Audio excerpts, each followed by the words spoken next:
अब आपके जो प्रश्न हैं वो हम उसको आमंत्रित करेंगे। अंतिम सूचना इस संबंध में है कि आने वाले दिनों में 100 शहरों में कांग्रेस पार्टी के नेता आपको छात्रों से बात करते हुए उनके मुद्दों पर सड़कों पर आपको लड़ते हुए दिखाई पड़ेंगे। बहुत बहुत धन्यवाद। कन्हैया, आपने कहा कि भ्रष्टाचार और उस पर जो नीट का जो एग्जाम के बाद में धर्मेंद्र प्रधान का इस्तीफा सॉल्यूशन नहीं है। ऐसा सिस्टम बनना चाहिए जिससे कि दोबारा ना हो, और इसकी जांच की आपने मांग की। लेकिन पिछले अगर रिकॉर्ड को देखते हैं कि राम मंदिर मुद्दे की जांच वो अधिकारी कर रहे हैं जिन पर 420 की FIR कोर्ट कह रहा है, मैं नहीं कह रहा, कोर्ट कह रहा है, और कोर्ट कह रहा है उसकी जांच कौन कर रहा है? दरोगा। अभी नीट की आप जांच की कमेटी बनवा दो, उसकी कमेटी की जांच भी किसी को दे देंगे। तो सवाल ये है कि हम पेरेंट्स भी हैं, पत्रकार के साथ साथ हम पेरेंट्स भी हैं। तो सवाल ये है कि इस तरह से तो बच्चों का भविष्य ऐसे ही चला जाएगा। देखिए, अव्वल तो आपके इस सवाल का बहुत शुक्रिया, लेकिन हम बार बार कहते हैं कि हमको चाहे स्थिति कितनी भी निराशाजनक क्यों ना हो, उम्मीद का आसरा नहीं छोड़ना चाहिए। हम जानते हैं कि इस सिस्टम में खामियां हैं, फिर भी इस सिस्टम में रह करके ही इस सिस्टम को बदलने की उम्मीद के साथ हम चलते हैं। आपको मालूम है कि पेपर लीक होगा, इसकी संभावना है, फिर भी स्टूडेंट जाते हैं और एग्जाम देते हैं। हमको मालूम है जिस EVM में हम बटन दबा रहे हैं वो वोट चोरी होगी, फिर भी लोग जाते हैं और वोट देते हैं। और गलती से मान लीजिए अगर विपक्ष का कोई MP MLA जीत जाए, तब उसको जो है चढ़ावा चोरी के पैसे से खरीद लिया जाएगा, तब भी लोग वोट देते हैं। आपको मालूम है कि चलते चलते सड़क टूट जाएगी, फिर भी आप उन सड़कों पर चलते हैं।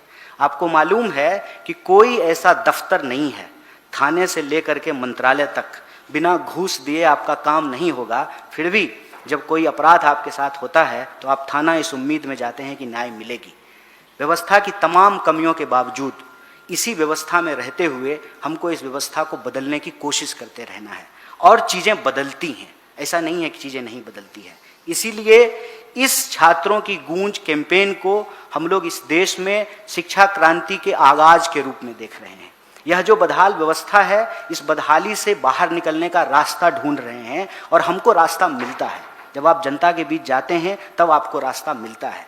तो कोटा में नेता प्रतिपक्ष ने इस देश की बदहाल शिक्षा व्यवस्था के बारे में बात की। देहरादून में आज जो है वो पेपर लीक जैसे मुद्दों पर बात करेंगे।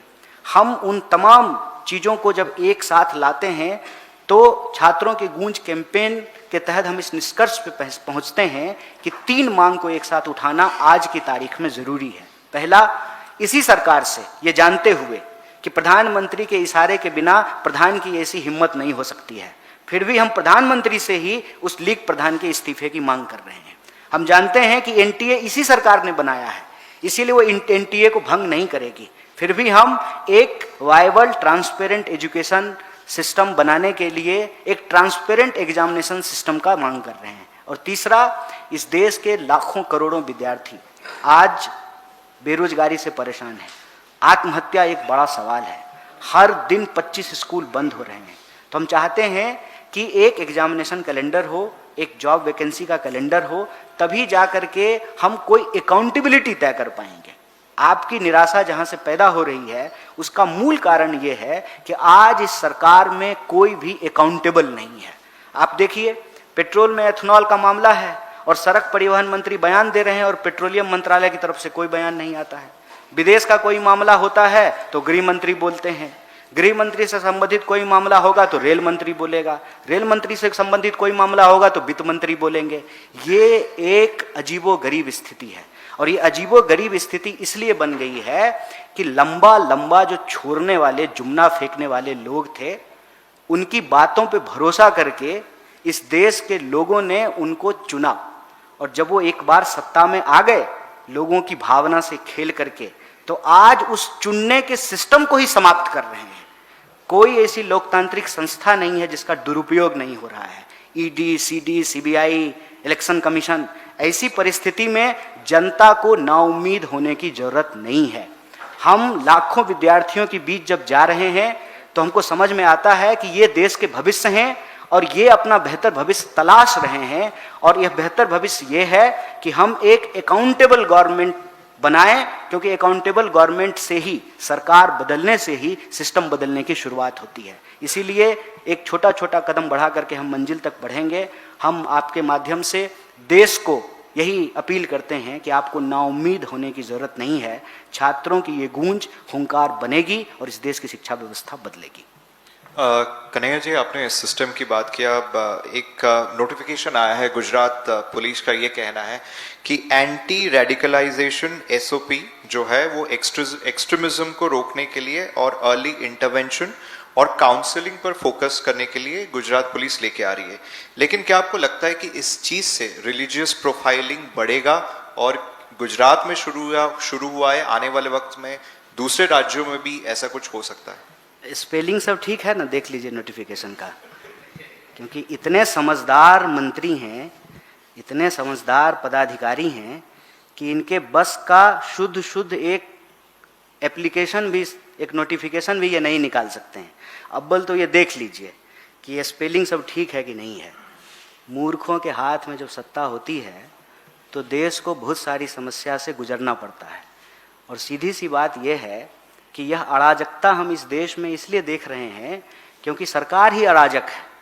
अब आप मुझे बताइए कि सरकार तमाम चीज़ों को छोड़ करके, जितने जरूरी बुनियादी मुद्दे हैं उसको छोड़ करके इसी तरह की चीज़ों में इन्वॉल्व रहती है। आप लोगों ने वो एक न्यूज़ देखा, इसरो जो इस देश का प्राइड है, जिस नेहरू जी को गाली देते हुए बीजेपी के लोग थकते नहीं हैं, तो वो देश के तमाम गौरवशाली संस्थान उसी दौरान बनाए गए थे। आज इसरो के सैकड़ों वैज्ञानिक इसरो छोड़ करके जा रहे हैं। देश जब सुरक्षित हाथ में है तो वैज्ञानिक छोड़ करके क्यों जा रहे हैं? देश सुरक्षित हाथ में नहीं है, लुटेरों के हाथ में है। और जो कहते थे कि मैं भी चौकीदार, वही बने मोदी का परिवार और वही लोग हैं इस लूट के हिस्सेदार। इसीलिए जनता इन सवालों पर सवाल नहीं पूछे तो यह सरकार हमेशा डिफ्लेक्शन करते रहती है। अंग्रेजों से ये अंग्रेजी भले नहीं सीखे हों, लेकिन अंग्रेजों की चालाकी जरूर सीखे हैं। अंग्रेज करते थे डिवाइड एंड रूल, ये करते हैं डाइवर्ट एंड रूल। नया नया डाइवर्जनरी चीजें ये लाते रहते हैं। देखिए, आपको मैं कुछ चीजें गिनाता हूं जो सरकार लेकर के आई खूब धूमधाम से। जैसे इन्होंने कहा कि नोटबंदी करेंगे, 2000 का नोट चलाएंगे, भ्रष्टाचार बंद हो जाएगा। पता चला सबसे ज्यादा माल इन लोगों ने ही कमा लिया उस भ्रष्टाचार से, नोटबंदी के भ्रष्टाचार से। इन्होंने कहा कि 1 नेशन 1 टैक्स होना चाहिए, और जो है ये जीएसटी लेकर के आए, 36 बार से ज्यादा उसमें संशोधन कर चुके हैं। उसके बाद जो है ये रोड पे एक्सीडेंट नहीं हो तो ड्राइवरों के लिए एक कानून लेकर के आए, देश में हड़ताल हुआ, उस कानून को वापस ले लिया। आपको याद होगा ये सीए लेकर के आए थे, एनआरसी करने का वादा कर रहे थे, एनआरसी इनसे हुआ नहीं तो ज्ञानेश गुप्ता को उस काम पे लगा दिया है। मतदाता सूची से करोड़ों लोगों के नाम काट दिए गए। 150 गैर कानूनी लोगों को पकड़ने के लिए 1.5 करोड़ लोगों को परेशान किया गया, लाखों लोगों के नाम काटे गए। और आज कहा जा रहा है कि सरकारी योजना से, सरकारी स्कीम से भी उनको बाहर कर दिया जाएगा। मतलब करोड़ों लोगों की नागरिकता इस देश में छीन ली गई। जहां तहां देखिए, चुन करके आते हैं वोट से और राज करने लगते हैं बुलडोजर पर, और बुलडोजर लेकर के किसी के घर में घुस जाते हैं, मंदिर मस्जिद। और ये मत कहिएगा कि ये सिर्फ मस्जिद तोड़ते हैं, मस्जिद तो तोड़ते हैं, उसको प्रचारित करते हैं, लेकिन चुपचाप ये मंदिर भी तोड़ते हैं। सैकड़ों मंदिर बनारस में तोड़े गए, सैकड़ों मंदिर जयपुर में तोड़े गए, और ऑन रिकॉर्ड बोल रहे हैं ये। तो इनका एक ही काम है, ध्यान भटकाओ। वो जो जादूगर रेलवे स्टेशन पे हाथ की सफाई दिखाता है, ये देश की सफाई कर रहे हैं। ध्यान भटकाते हैं, ध्यान भटकाओ योजना, और इस देश को दोनों हाथ से लूटते हैं। कोई भी व्यवस्था आप उठा करके देख लीजिए, 1 रुपए में अपने दोस्तों को जमीन दे करके ये आदिवासियों की जमीन चुरा रहे हैं।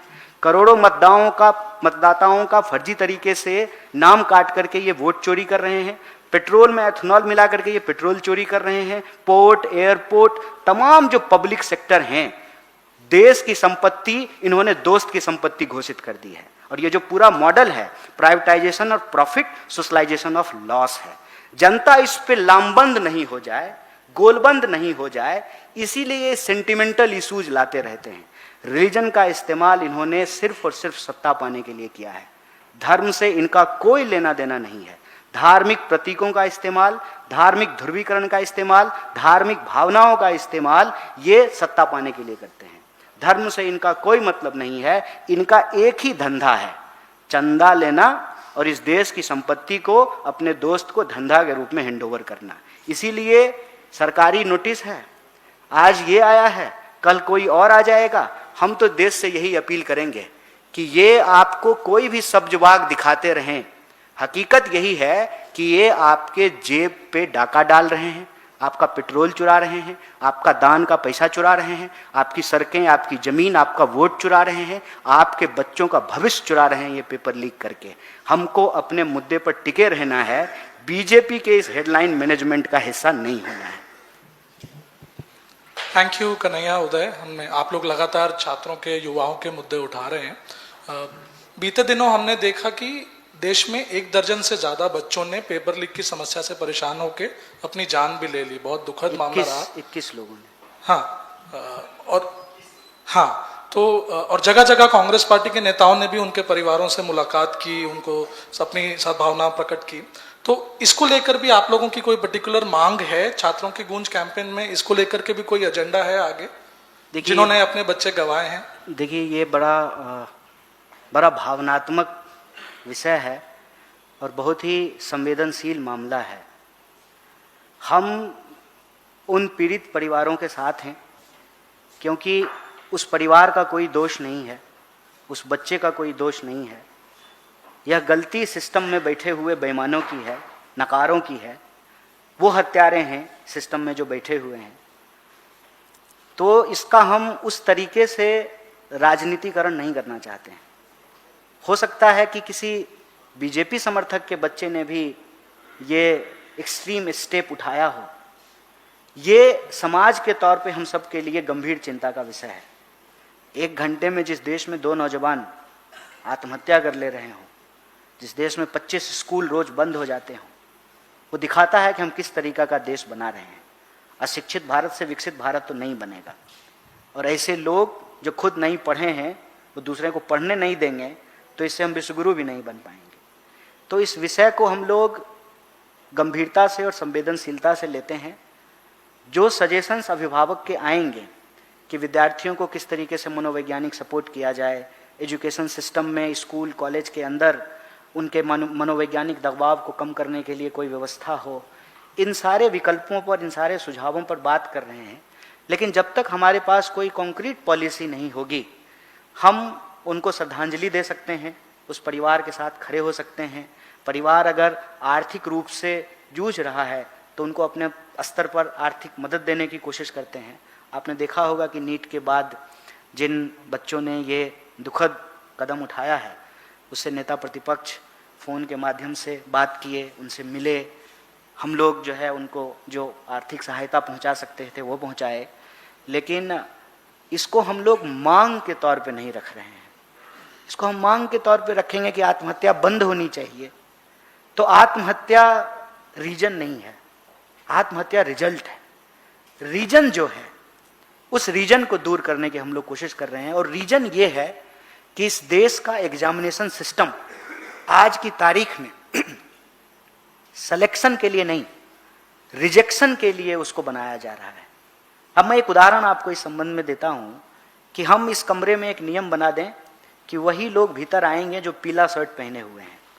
उसके बाद 50 लोग पीला शर्ट पहन करके आ गए, तो हम कहेंगे कि पीला शर्ट तो पहने हुए हैं लेकिन उनके बाल भी काले होने चाहिए।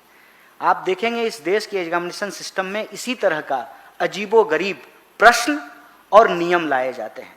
आपने देखा होगा एग्जामिनेशन सेंटर के बाहर विद्यार्थियों को ऐसे चेक करते हैं जैसे उसके पास कोई असला बारूद हो। अरे उनको पकड़ो ना, जो पेपर सेट करते हुए पेपर बेच दे रहे हैं, लेकिन आप विद्यार्थी को उस तरीके से पकड़ रहे हैं। तो चोरी जब चरित्र बन जाए, भ्रष्टाचार जब संस्कार बन जाए, तो ऐसे वक्त में जो हमारे मासूम हैं उनकी जान की चिंता सरकार को नहीं है, हमको है। जब तक हमारे पास कोई कॉन्क्रीट डिमांड नहीं हो, और डिमांड सरकार से नहीं, सॉल्यूशन के तौर पर एज ए ऑर्गेनाइजेशन हम इसमें क्या कर सकते हैं, जब तक अभी जो कर पा रहे हैं वो कर पा रहे हैं, लेकिन वो काफ़ी नहीं है, तब तक हम इसका राजनीतिकरण नहीं करना चाहते। कन्हैया जी, मेरा सवाल है, जवाहर यूनिवर्सिटी के 38 बिल्डिंगों को अवैध बताकर तोड़ने का आदेश दे दिया गया है। वो भी छात्रों का मुद्दा है, 3000 बच्चे वहाँ पढ़ते हैं, उन्हीं बिल्डिंगों में पढ़ते हैं। इस पर कांग्रेस पार्टी और आपकी क्या राय है? मेरी राय बिल्कुल स्पष्ट है। यह सरकार धीरे धीरे समाज को ऐसा बनाना चाहती है कि भाजपा के दफ्तर के अलावा इस देश में कुछ भी वैध नहीं रहेगा। भाजपा के नेताओं का टैटू अगर आप हाथ में बनाए होंगे तब आप इस देश के नागरिक माने जाएंगे। भाजपा की सदस्यता आपकी होगी तब आप जो है नागरिक माने जाएंगे। भाजपा का दफ्तर जो है वो वैध है, बाकी सब कुछ अवैध घोषित कर देंगे। ये क्यों? क्योंकि इस व्यवस्था को आप समझिए, जिस धड़ल्ले से इस देश की सीमेंट कंपनियां, पावर कंपनियां, पोर्ट, एयरपोर्ट, जमीनें, खेत, खदान, जंगल सब हैंडओवर किया गया है 2-3 मित्रों को, उसमें ये कौन सी व्यवस्था बना रहे हैं, इसमें हमको अब कोई दो राय नहीं है। हम समझते हैं कि सारे जन आंदोलनों का आज की तारीख में यह विकल्प होना जरूरी है कि हमको ये व्यवस्था बदलनी है, और व्यवस्था बदलने की शुरुआत सरकार बदलने से है। अगर ये सरकार रहेगी तो आज आपकी बारी है, कल हमारी बारी होगी, कल उसकी बारी होगी, लेकिन बारी सबकी होगी। बारी भाजपा के कार्यकर्ताओं की भी होगी, भाजपा के समर्थकों की भी होगी, जो भाजपा का झंडा उठा करके चल रहे हैं उनकी भी होगी, क्योंकि भाजपा के कार्यकर्ताओं की भी नहीं बचेगी। भाजपा के जो नेता हैं, जो मालिक हैं, जो राजा हैं, उनके जो मित्र हैं, उनके लिए लठैती करने का काम करेगी। इसीलिए किसी भी एजुकेशन इंस्टीट्यूट के ऊपर बिल्डिंग चलाना, किसी भी पवित्र स्थल को, पूजा स्थल, उपासना स्थल के ऊपर बुलडोजर चलाना, किसी गरीब का बस्ती उजाड़ना, किसी का घर उजाड़ना, ये इस सरकार की नीयत है। इस सरकार की नजर में इस देश के जो आम नागरिक हैं वो बोझ हैं। इसीलिए तो बताइए, ये कितनी दुखद बात है कि एक न्यायालय में न्यायाधीश महोदय ने भी कह दिया कि एक बार वोट नहीं देंगे तो क्या होगा, एक बार वोट नहीं देंगे तो क्या होगा। लोकतंत्र की शुरुआत यहीं से होती है कि हम सबको इक्वल वोटिंग राइट मिला है। अगर हम वोट नहीं देंगे तो हमारी नागरिकता चली जाएगी, और बिना नागरिक के इस देश में हमारी क्या हैसियत होगी, हमारे क्या अधिकार होंगे। आज हम इस मुहाने पे आकर के खड़े हैं। इसीलिए हम आपके माध्यम से यह अपील करना चाहते हैं, कांग्रेस पार्टी को देश के भीतर होने वाले किसी भी अन्याय को लेकर के कोई शक या संदेह नहीं है मन में। खुले तौर पे जहां कहीं भी अन्याय होगा हम उस अन्याय के खिलाफ खड़े हैं, और आज से नहीं खड़े हैं, 1 दशक से ज्यादा हो गए हैं इन सवालों पर लड़ते हुए। आज इससे जो भी पीड़ित हैं अपने बारी का इंतजार मत कीजिए, आइए मिल करके इस सरकार को बदलने से सिस्टम बदलने की शुरुआत करते हैं। आज आपका विश्वविद्यालय तोड़ा गया है, आपका कॉलेज तोड़ा गया है, कल किसी और का कॉलेज तोड़ा जाएगा। जो ये ईडी से डराने, पुलिस से धमकाने, बुलडोजर चलाने, लोगों के अधिकार छीनने, वोट काटने, नागरिकता छीनने का परिपाटी है, ये अंततः इस देश को गुलाम बना करके छोड़ेगी। इसीलिए नागरिक अधिकारों को बचाने के लिए वोट का अधिकार बचाना, पढ़ने का अधिकार बचाना, स्वास्थ्य का अधिकार बचाना, सड़क पर सुरक्षा के साथ चलने का अधिकार बचाना, दरअसल इस देश को बचाने की सबसे बड़ी चुनौती है और सबसे बड़ा सवाल।